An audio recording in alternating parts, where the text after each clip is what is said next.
Irmãos e irmãs, poderíamos dar como título a essa conversa do Padre: O amor se prova pelas obras. Vamos repetir?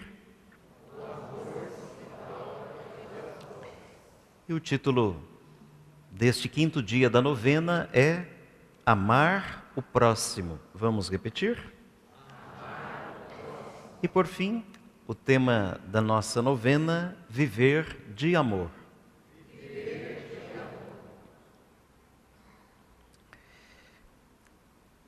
Hoje gostaria, antes de entrar na sequência da nossa conversa, contemplar antes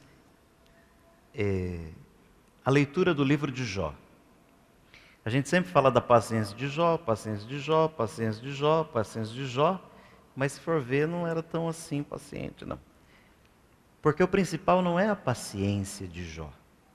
O principal é a fidelidade de Jó ao Deus que ele acreditava. Esse é o ponto.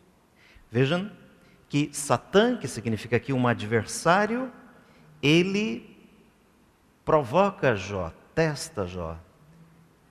Então a pergunta que o livro de Jó faz tem a ver com a teologia da prosperidade.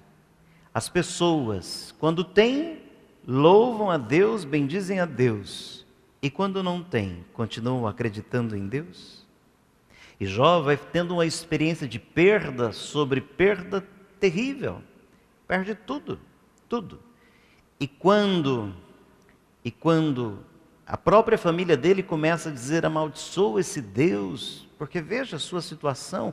Naquele momento havia então aquela certeza de que acreditar em Deus e ser abençoado era ter coisas, não ter era maldição. E ele começa a não ter, e ele era obediente a Deus. Então a pergunta era: eu creio nesse Deus que está comigo mesmo quando eu não tenho?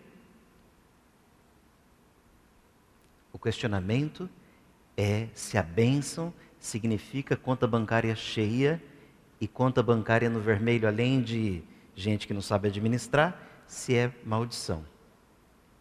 Essa é a pergunta.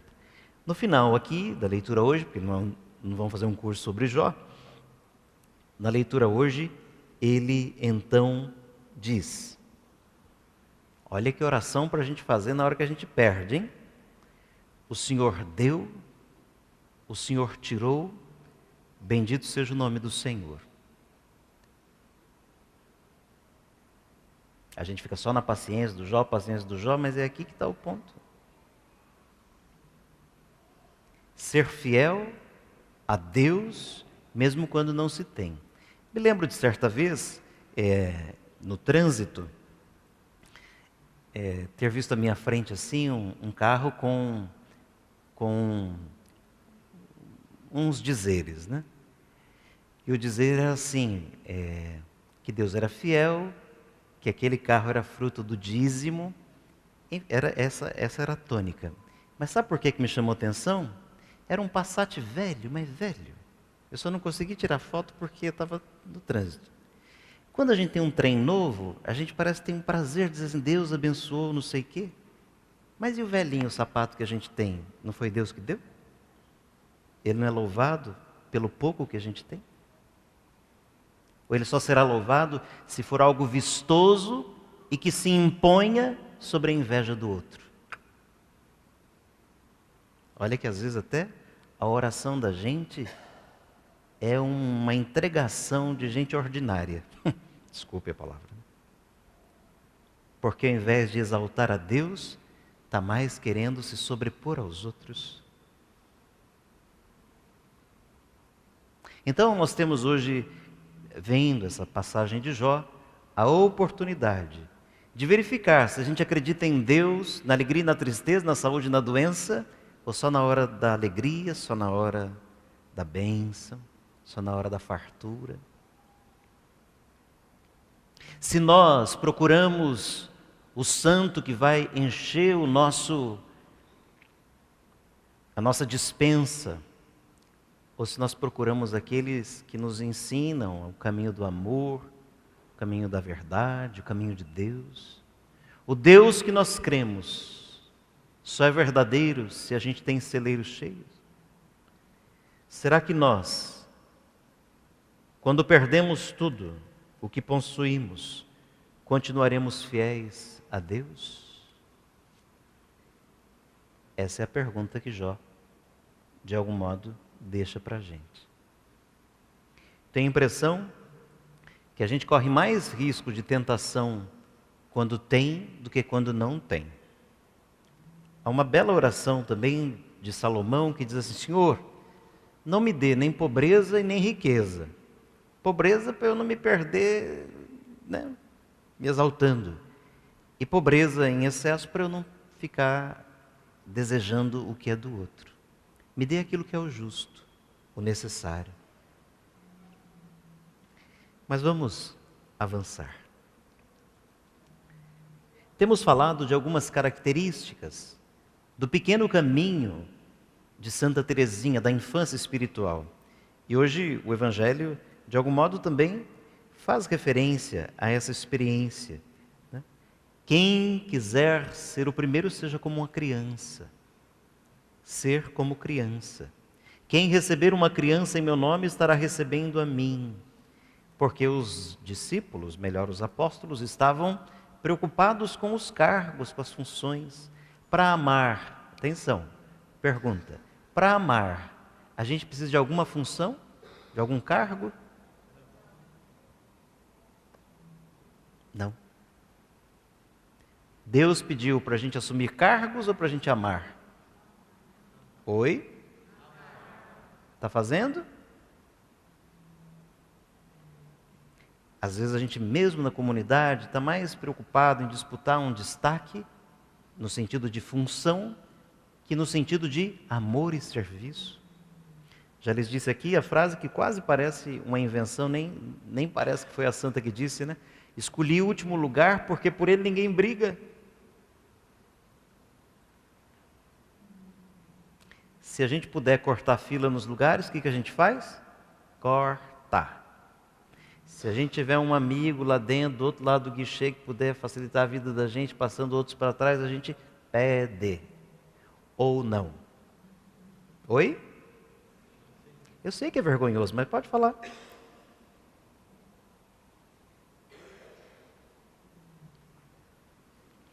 Então, uma quinta característica, né, já falamos de 4, é exatamente o tema que dei essa minha conversa. Não devemos amar apenas com palavras, mas de verdade. Isso está na primeira carta de São João, capítulo 3, versículo 18. O amor teresiano, o amor em Santa Teresinha, é provado pelas obras. Não é suficiente falar, é preciso provar. E a prova do amor é o trabalho, a obra. Também São Tiago disse, né? Você mostra a sua fé sem obras e eu mostro a minha fé com obras. A fé sem obras é uma fé morta. As obras de resposta ao amor misericordioso, obras que são a compreensão, a dedicação, o perdão, a aceitação da vontade divina, de aprovação, de ação de graças e de louvor por tudo que o Senhor fez e faz por nós. Obras que não necessariamente precisam ser grandiosas, pois o que conta é o que se pode dar. Qual que é a frase que tem aqui no nosso folheto mesmo? O Senhor não olha tanto a grandeza das nossas obras, olha mais o amor com que são feitas.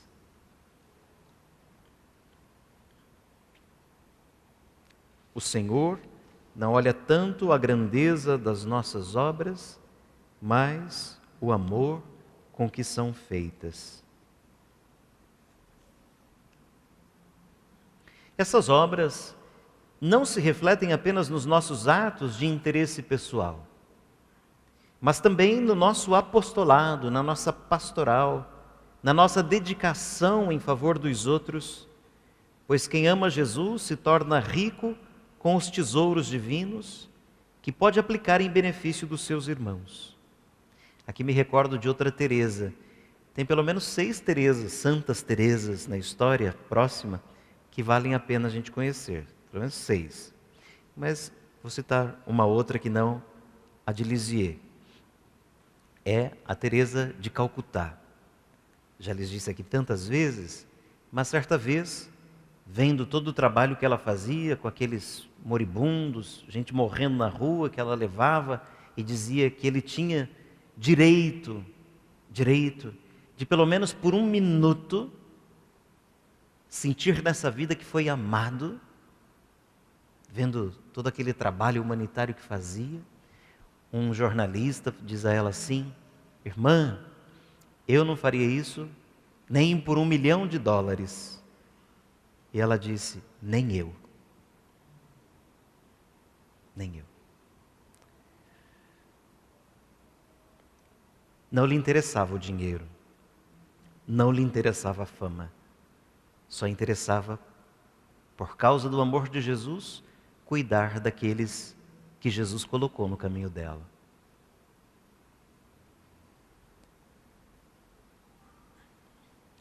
O amor em Teresinha é apostólico, é de saída, é missionário. Deus não precisa de nós, ensina Santa Teresinha, mas Ele quer precisar, e por isso Ele precisa do nosso amor. Um amor que se faz serviço, missão, apostolado, cuidado do outro.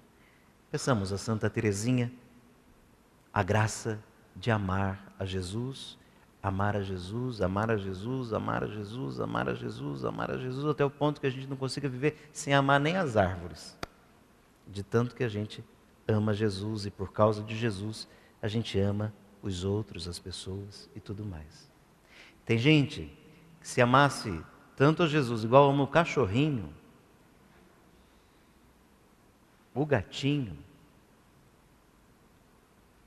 se amasse as outras pessoas como ama o seu gatinho, cachorrinho, nós teríamos uma sociedade um pouco mais saudável, menos adoecida como está. Não precisamos ter dúvida. Você gastar, por exemplo, R$1.000 com um cão e não dar 1 centavo para alimentar outro ser humano como você, tem alguma coisa doente no caminho. Bem adoecida, mas muito adoecida. Então que Santa Teresinha nos ajude a amar a Jesus, amar a Jesus, amar a Jesus, para isso transbordar tanto que a gente ame todas as pessoas, até alcançar o que Jesus pediu, que a gente ame também os inimigos da gente. Louvado seja nosso Senhor Jesus Cristo.